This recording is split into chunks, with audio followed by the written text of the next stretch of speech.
Let's roll through IB advice that's total bullshit. The problem nowadays is anyone can go on their phone and make a video. And if you're an IB student, you're probably inundated with tons of videos on IB advice. But half of it is total bullshit, okay? So I made notes of some of the advice that's out there. That's completely stupid. I run the 7 student. I got a 44 myself in IB in May 2021. And I've tutored hundreds of students to help them get the grades they want.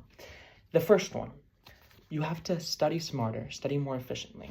I'm not going to name names, but there's a lot of big accounts out there saying you have to study more efficiently. They're selling you the story that you can put in less hours and get better grades. I'm not debating the point that there is such a thing as studying smarter.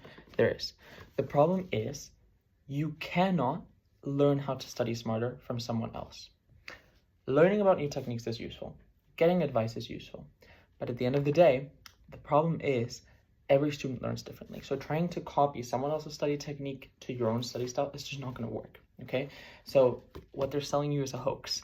You need to put in the work first. That's when you discover how you study efficiently, and then you can go on to study smarter, okay? But at the start, this is just bullshit. It doesn't work like that. The second thing, people convincing you that you need 1 million subscriptions to do well in IB.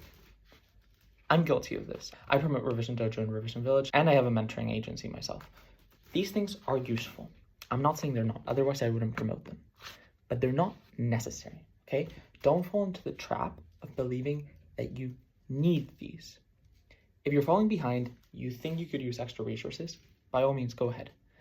But do not think that without these, you cannot get a good grade. That's simply not the case. And number 3, people saying you should start past papers around April, May, and do a ton of them.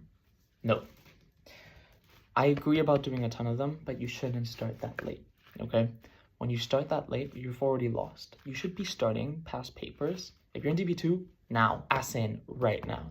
If you're in DP1, maybe wait till February, March, but start as soon as possible. You'll have topics you cannot do, and that is completely fine. Just skip over them, but it's important you start getting practice on doing IB questions. Most students do this too late, and that's why they don't end up getting the grades they want.